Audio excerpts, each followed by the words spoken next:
اللہم صلی علی سیدنا محمد۔ السلام علیکم۔ قرآنک انفارمیشن کے اس پلیٹ فارم سے میں ہوں صبا جنید۔ میرا تعلق ٹیچنگ کے شعبے سے ہے اور میں ایم اے اسلامک اسٹڈیز ہوں۔ جیسے کہ آپ جانتے ہیں کہ اپنے اس چینل پر ہم کراچی بورڈ کے طالب علموں کی سہولت کے لیے ان کے سلیبس کے سوالات کے جوابات فراہم کرتے ہیں۔ ہمارا آج کا سوال غزوہ احزاب سے ریلیٹڈ ہے۔ غزوہ احزاب ایسے موقع پر پیش آیا جب مسلمان سخت مشکل میں تھے، سخت سردی کا عالم تھا اور وہ کئی دن کے فاقے سے تھے۔ اس کے ساتھ ہی 12,000 کا لشکر ان کے مقابلے میں آ رہا تھا۔ اللہ تعالیٰ نے مدینے کو قدرتی پروٹیکشن دی ہے۔ مدینے کے 2 سائڈ پر ہرات یعنی کہ لاوے والے پہاڑ ہے اور اس پر کسی اونٹ کا کسی گھوڑے کا چلنا ناممکن ہے۔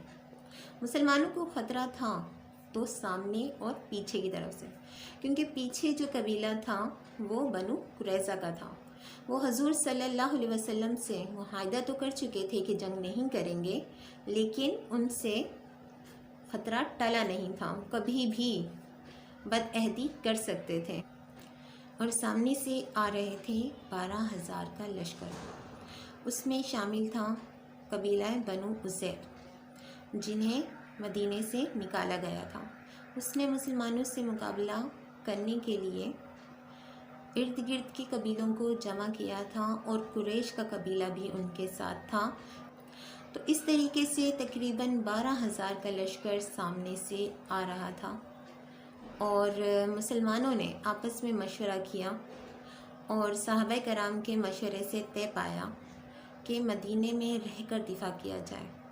اور حضرت سلیمان فارسی نے فرمایا کہ ہمارے ہاں یعنی ایران میں اگر اتنا بڑا لشکر آ رہا ہوتا ہے اور ہمیں اپنا دفاع کرنا ہوتا ہے تو ہم خندق ہوتے ہیں۔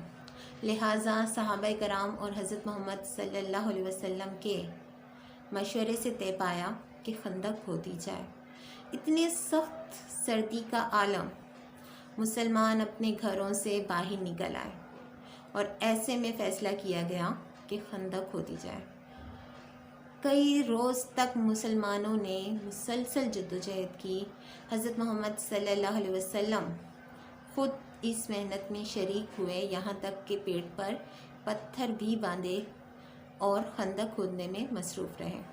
اتنی سخت حالات تھے کہ جو منافق مسلمانوں میں شامل تھے وہ ایسے موقع پر بول اٹھے۔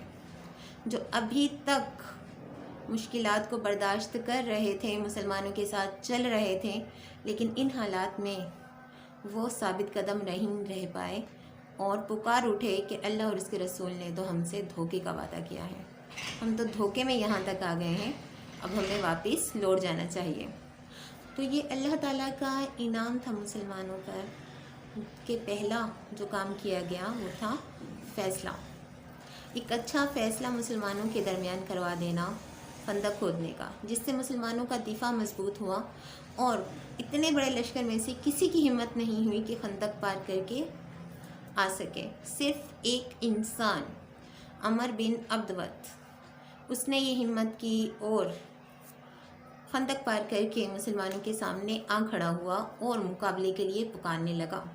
تو ایسے میں حضرت علی رضی اللہ تعالیٰ عنہ سامنے آئے اور اس کافر کو واصل جہنم کیا۔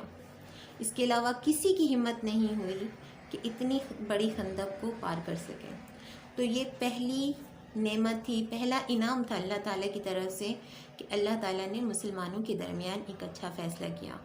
اور دوسرا جو مسلمانوں کو انعام دیا گیا وہ تھا مسلمانوں میں سے منافقین اور مومنین کو الگ الگ کر دینا۔